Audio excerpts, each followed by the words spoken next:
Hey guys, I figured I would go over the new monster and the new treasure spawn to kind of give my opinion on it, talk about the monster a little bit, and then tell you whether or not I think it's worth spawning.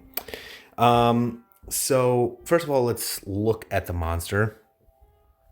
1,000 ability power for physical damage, 1,000 ability power for magical damage, 5 each. So any class can use this monster and kill people. This is an extremely high amount of damage. This is very common for old school fire monsters. There were a lot of monsters like this back in the day for fire monsters where they basically gave no buffs. They gave hardly any debuffs, but they would just do a massive amount of damage. Unfortunately, there are so many good water monsters and star monsters that give water and star defense. We've kind of already talked about it, but the Melidia also gives this type of thing. This water star is actually extremely common. Even way back in the day, this was exceptionally common, even for old school monsters. Let's see if I can find, like, this one it gives star and it gives water. I bet some of these give water and star as well. I'm trying to think. I think this one gives, yep, water and star. So it's very common, this water and star combo. I don't think this one gives water star. Nope. But it's a very common thing, especially for star monsters. So even though this is really high damage, don't expect that this monster will kill everyone. There will be, I would expect this to kill people who are noobs and who are early into the game, or maybe people who don't have as many star monsters in their set. But I would expect this to do very little to many other people. So it's kind of one of those, you never know. It could be really good and it could be really bad as far as killing people. It also doesn't have any penetration. So people who use things like barriers at the start of the match will have protection against this.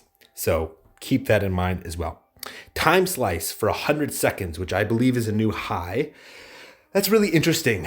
So remember, time slice removes the amount of time that beneficial effects affect the enemies, and you can apply as many time slices as you want to the enemies. Now, back in the day, A-Team, just to tell you, A-Team every once in a while just changes things and never tells us. But back in the day, time extend would only be possible once. So if you time extend by 10 seconds and then time extended by 100 seconds, you would only get the 10 seconds. The second time extend doesn't apply. But the same limitation doesn't exist for time slicing. So a very popular kill strategy in guild battles is to throw 2 time slicing monsters at the very start. And that's because if the enemies threw priority monsters, then the priority monsters go first, and then they could potentially have really, really good, strong buffs, and they could survive if you don't time slice. So there's a very popular guild battle strategy is to throw double time slicers at the very start of your main slot monsters, or of your main priority monsters, and then to come up with massive damage afterwards. So you can already see this kind of building towards a guild battle or a PvP monster. But the time slicing for 100 seconds is pretty good. It's pretty comparable for a lot of the, like, it's scaling pretty well for a lot of the buffs, because a lot of the buffs are coming in at around 150 seconds. So this is a nice place that it came in. 100 seconds is pretty good. Chipped blade, it's a very like a PvP guild battle type of thing. I still don't know whether or not it's super impactful, because if people are uniing, generally the best strategy is just to kill them with the uni. or to get a bunch of buffs. And at that point, once you have so many buffs stacked, something like penetration isn't going to stop somebody from dying. So I don't know how I feel about that. It's kind of like, okay, it's interesting, but not game changing. Erosion, basically the same thing, but for nullification, is actually really interesting. You're preventing like chipped blade plus erosion. You're creating a really interesting situation where somebody could have something as simple as 100% barrier, which there is no ability that gives 100% barrier, but there are abilities like this that give 40% barriers. These are penetratable. So you can, anything that ignores damage reduction will ignore these types of barriers. But there are monsters that give you barriers like this. A lot of them are pretty old, actually, to be honest. But it is kind of interesting thinking about a monster that gives chipped blade and erosion, because at that point, 100% barrier would protect you against all incoming damage from everything. And 100% barrier would also protect you against this monster, right? Because he doesn't penetrate. He time slices, so the next monster could potentially kill you, but this monster wouldn't. So it's an interesting kind of idea. I do like the time slice, the chipped blade, the erosion. It creates a nice dynamic. Now, diffusion is like icing on the cake. And the reason why is because when you are in a PvP situation like Colosseum or Guild Battle, right out of uni, so when the unis are clashing and they're doing the whole thing and half the teams are both dying, whoever survives the uni, it's a race. Whoever can kill the opponents first wins the race. And it's like as soon as the unis are done, it's like a gun popping. And if you don't have diffusion, what'll end up happening is if multiple people on the same team target one enemy, then there's a chance that some enemies on the team won't die and you could lose. Diffusion is a really, really nice ability because it gives everyone on your team the ability to kill everyone on the enemy team with a single ability, a single target ability. So this is a really, really nice icing on the cake. You always want diffusion on strong PvP monsters because it allows you right out of Guild Battle or right out of Clash. Whoever wins right out of Clash will have the ability, even if you die, if your teammates are still alive, they might still have diffusion. Of course, a monster could have removed something like diffusion. It is possible. But hopefully your team has diffusion and the enemies don't, and you can just pop them. So that I love diffusion. Twilight, also a really, really excellent ability. Twilight, as soon as you get Twilight, you can penetrate everything. There is nothing that will protect you once the enemy has Twilight, except for things like chipped blade and erosion. Dawn, also really, really strong. Dawn is one of those things where it's like, in PvP, it's good. It's better than Rage. It's better than Serenity because it gives you more stats. It's not a bubble, so it doesn't give you bubble stats, but it is good. The thing with Dawn, though, is it's really powerful in guild battles. The ability to just keep using your high cost moves like 25 because every time you use an ability with Dawn, you're getting 10 cost back without any procs. So your 25 cost abilities now become 15. I mean, they're still 25. If you don't have 25 cost, you can't use them, but they're effectively becoming 15 because you immediately get refunded 10 when you have Dawn. So I like Dawn. I think that it goes well with the monster. Ambush on yourself, it's one of those things. Remember, we're looking for barracks. Barracks is king. Everything else is just okay. I think ambush is good, but I would like to see barracks. Now, the reason why everyone is watching this video, for me to tell you if this field is horrible or the best field to ever exist. And I'm going to be honest with you. No one knows, but I'll give you my best guess. It nullifies constant effects and skills. Right there, I can tell you that as soon as this field hits the enemy side, if you have any other monsters attacking the enemies, there is an almost 100% chance that everyone on the enemy team is going to die. And that is because the way that we understand it,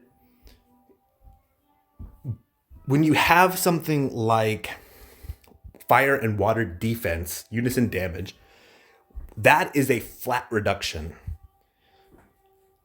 The abilities that you get from Xenos, if I can click on it.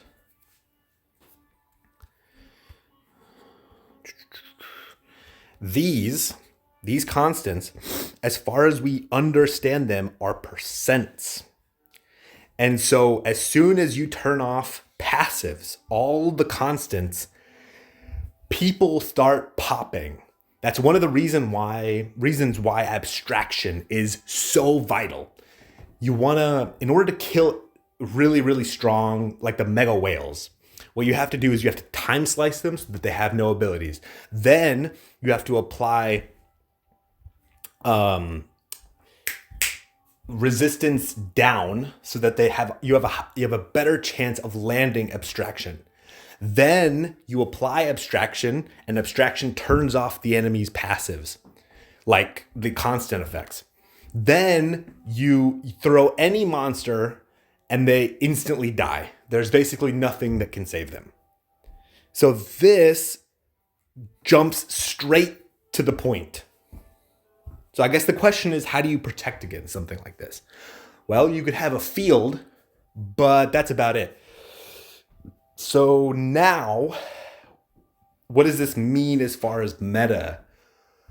Well, anyone who wins the clash and can successfully apply this field to the enemy side will win the clash, because nobody is surviving after this field is applied. That is my opinion as to what is going to happen. It's interesting too, because this field applies grief, which is an extremely rare, super, super powerful buff. And it increases ability power that the enemies take. Unfortunately, they have to be broken in order to get this 50, but the other side, it just increases it when they take crits. So crits are really easy to get. Breaking is not as common. I don't think that you can break the crystal. And so you're missing out on a little bit of damage. But the grief is massive. And the ability power is massive. Really what you're looking for is this constant. And I do think that the constant is really good. Let's look at the awakenings. 40k, I've kind of talked about this. And I did have somebody mention that this is very common for orc monsters, because I always brought up that orcs are 60k. The thing with orcs is that when they first came out, they wanted to make sure that all of the orc monsters were equivalent. And this is a very common thing that will happen in Unison League. As more monsters are released, they increase this stats given. And so maybe next month it'll be 45k. And then 4 months from now, it'll be 50k. And then it'll be 55k. And then at the end of the 45 cost lifetime, it'll be around 60k. So I just want to address the fact that the reason why I bring up that the orcs are 60k now is because that is what we can expect at the end of 45 cost. So we're still kind of in the beginning to middle-ish of 45 cost. And so just be aware that this is lower than where the end target will be, and you are missing out on stats eventually. Now, not really a whole lot of stats, but eventually you will be. So something to keep in mind. All enemies applies debuff removal. This is one of those things where there are a lot of buffs that the enemies can get, especially from priority monsters, that completely get rid of this. So this means nothing to me. But it is something worth pointing out for something like PvE, even though you would never really use this monster for PvE. Like, it's not a great PvE monster. Slumber resistance, love it. I think slumber is super, super vital. Fire and water also, I really like the fire and water resistance. Fire is great just in general because the greatest counter to the strong water monsters are the is wind. And so generally speaking, in the last, like, around 40 cost and above, if there was a throw that was different from light, dark, star, time, then you would generally have a combination of wind and water defense. And it used to be really hard to get strong wind defense, and wind beat water, which was some of the most powerful buffs and damage in the entire game. And so because there was this weird dynamic and it was really hard to get strong wind defense, the wind monsters also did a lot of damage. So I do like this. And water defense is like one of those things. Who knows if fire will still be strong. But it is nice that this monster counters itself. It's like a self-propelling machine. And then boosting stats. I've kind of talked about stats before. Gear score in Unison League is like a drug. Everyone likes to see big number go up. But gear score is actually not equivalent to strength. There are a lot of things that go into whether or not you are actually powerful or not. Somebody who is in the 2 millions could actually be stronger than somebody who is in the 5 millions in gear score. So it's a little bit wonky, kind of depends on a lot of things. So keep that in mind. It is nice for your max stats though. So where do I think that this monster sits so far? Well, I'm going to go off of an older monster. This monster is kind of similar. It also applied a really unique buff. And the thing is that a lot of these new debuffs that they've been coming out with, there's only been a few good monsters released. And then there's no other good monsters. It's really, really bizarre. I don't know why there's so many monsters that have strong ally fields, but there are hardly any monsters that have strong enemy fields, and there's a bunch of these new ones. And so finding a monster that's really good and gives a good negative field, it's really, really hard. So I'm considering that when I am giving my opinion. Now, this may change, so I just want to let you know now that in the future, a team might decide to be like, actually, and then come out with a bunch of really good debuffing monsters. But I just want to let you know I'm increasing my score purely on the fact that there are not a lot of good monsters with debuffs, with enemy field kind of situations. So I just want to preface that. I think in PvP, this monster is probably sitting around the 8 out of 10. In something like Colosseum, that's probably where I would put her. And then for something like Guild Battle, I think she's a 10 out of 10. For specifically backline throwers, you won't really see these types of throws in the front line. However, that's not saying that you won't. And the main reason why I think that you won't see things like people like the treasure hunters and other racers in the front line throw this type of buff is because there are other fields that prevent the enemies from gaining uni. And at those points of the game where your team, your front line is throwing unis, generally you're trying to prevent your enemies from gaining uni.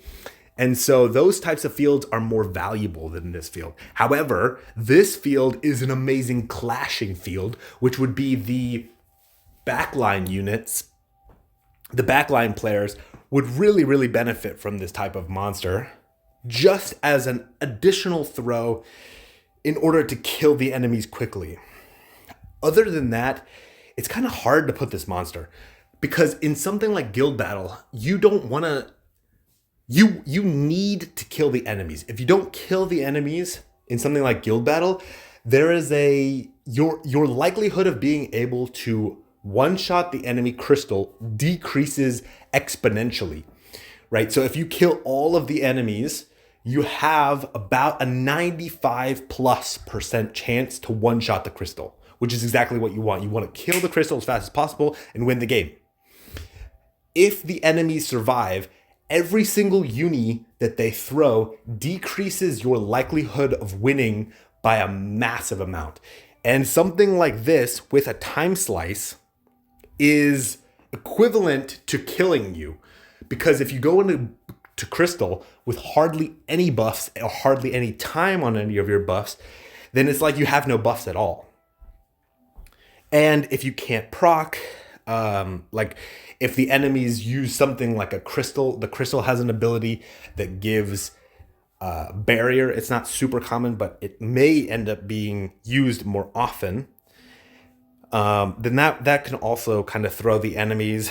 It doesn't have anything that decreases the enemy damage, so there's not something like that. But replacing the enemy field would decrease their damage by like 4 or 5 times. So it's one of those monsters that's really, really hard to place. She can kill the enemies and help your team. She can also time slice. She applies a bunch of good buffs so that if the enemies somehow do survive, then they don't have the ability to kill you. And she replaces the enemy field, which is already a good thing to do, with a field that will potentially lead your unis to kill more of the enemies. So in many, many regards, she is a 10 out of 10 monster. And you can see it. It's kind of obvious once you kind of run through it. She is an incredibly good, flexible monster, especially for Guild Battle. Now, for regular Coliseum, if you throw this monster, you've basically won the round. So me giving it like an 8 out of 10 is just because what I really want to see is penetration here. And that's because a lot of people in Guild Battle, or in Coliseum, will use barriers. They'll use opening moves that give them barriers. Then they'll use more, they'll use a barrier in the match. So that's the only reason I'm kind of docking it. But you can see how you throw this monster, you apply Twilight, and then you just instantly kill the enemies. I am more of the opinion that why give them the chance to fight back? Because they have the opportunity to, like, let's say that they have a rook on their team. They have the opportunity to survive after their uni, survive something like diffusion. Even if they do no damage, the rook now has uni. He survives the devoted sacrifice. He can uni, he can replace your field and buff the team and potentially just win the entire round, right? I would rather just see high damage, insta-kill the enemies, done. This is high damage, which is exactly what you would want, but it's not penetrating, so that's why I'm docking it. But this is, I think maybe 8 out of 10 is a little bit harsh. I'll say it's a 9 out of 10. You know, I'll upgrade my opinion of it in Guild Battle or in Coliseum. Now, I could be wrong about that. It could absolutely be a 10 out of 10. Just nothing can survive this amount of ability power, but we'll have to see. I haven't personally experienced it or seen it yet, so still up in the air. Now, as far as PvE, this monster is okay. I actually like this monster specifically because this field gives quite a few buffs and breaking is quite easy in a lot of cases. There are also not a lot of monsters that apply enemy fields, and this ability power and grief is incredibly good. So I would say even in something like PvE, I'd prefer this over a lot of monsters. I'd prefer, instead of throwing 2 of these new Valks or a bunch of monsters that have overlapping abilities, like this Valk has a bunch of overlapping abilities with tons of other monsters, tons of other buffs that you can get from other monsters. Instead of that, I would rather have this monster. So in that regard, I'm going to put this monster at a solid 6 out of 10. It's not going to carry you, but it will boost your damage quite a bit. And I think you'll notice it. I think you will. So overall, I think this monster is a 10 out of 10, especially for people in backline guild battles. I think it's incredibly good. Now let's talk about how much is it going to put you back.